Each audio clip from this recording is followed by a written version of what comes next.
Auto racing. આ registry load છે 15-20 એમ્પિયરનો. એટલે કોઈ ઇલેક્ટ્રિક લોડ અત્યારે જોડાયેલો નથી. હવે ઇલેક્ટ્રિક લોડ જોડી અને આપણી એચએફસી કામ કરે કે નહીં આપણે ચેક કરીએ છીએ. મોટર શરૂ કરાવો ભાઈ લોકો.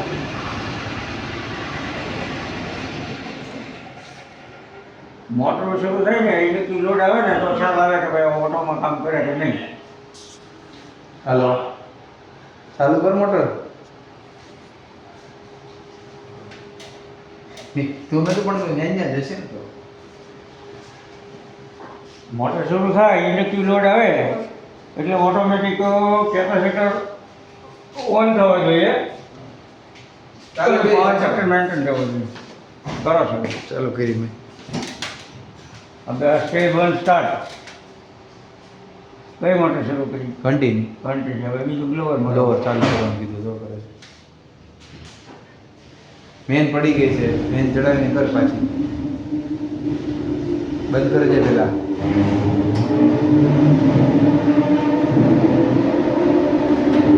Stage 2 start. Stage 3 start.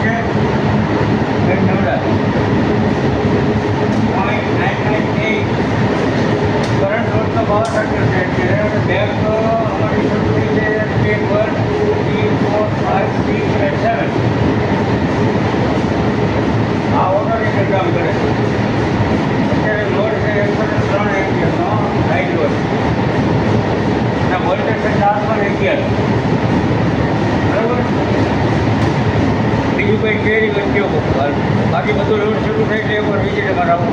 બંધ કરી છે. હવે ઓટો સ્ટોકમાં કામ કરે છે આપણે જીએસએલ લોડ ઘટાડીએ છીએ. હવે stage 1 stop. Stage 2 stop. 3 stop.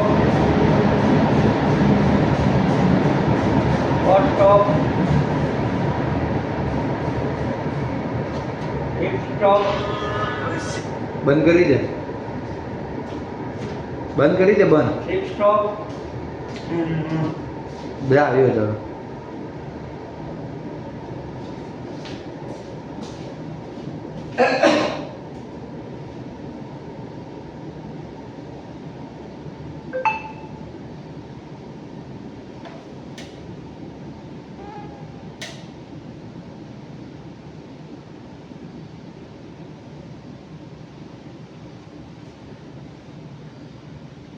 શરૂ રહે.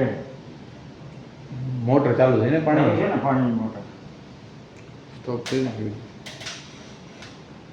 બરાબર. હા ઓકે ને બીજું કાંઈ ક્વેરી કયો. કાંઈ હવે તમને આ સમજાઈ ગયું ને એની અંદર છે ને તો આ સ્વિચ છે ને 3 ફેઝ કંટ્રોલ. હા આ સિંગલ ફેઝ કંટ્રોલ. હા આ વોલ્ટેજ પ્રોટેક્શન રિલે છે અને આ કંટ્રોલ રિલે. અને આ ઓટોમેટિક ફંક્શનની તમને ખ્યાલ જ છે. અને આ છે કેપેસિટરની સ્વિચ. હવે આ સ્વિચ એક કે બંધ કન્ડિશનમાં ન આવી ગઈ તમારે ધ્યાન રાખવું. હા એ તો બરાબર. નકર આ કમાન્ડ ઘણું આવે પણ અહીંથી સપ્લાય ન મળે તો હા એ તો ખબર જ હોય ને. હે એ તો બ્લોક જાય ત્યારે જ બેન પડે. હા. અને વોલ્ટેજ હાયર કે હાયર થઈ જાય કે અંડર વોલ્ટેજ કે ઓવર વોલ્ટેજ થાય ને તો આ ટ્રીપ કન્ડિશનમાં આવી જાય. આપણે 45 પ્લસ માઇનસ રાખેલા છે. 415 માઇનસ 45, 415 પ્લસ 45. એટલે ઘડી ઘડી ખોટું ટ્રીપિંગ ન આવે. હાલો હવે કરો ભેગું આમાં.